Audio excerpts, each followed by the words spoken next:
ஹர ஹர சிவனே அருணாச்சலனே அண்ணாமலையே போற்றி. சிவவும் நம சிவாய. சிவ சிவ ஹரனே சோணாச்சலனே அண்ணாமலையே போற்றி.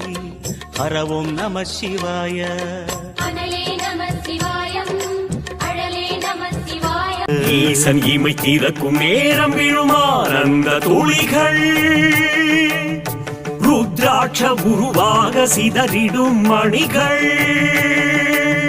எரிமலையானதே பெரும் நெருப்பு பொறிகள் குளிர்ந்திட உருவான சித்தன் வாழ்குகைகள். குளிர்ந்திட உருவான சித்தன் வாழ்குகைகள்.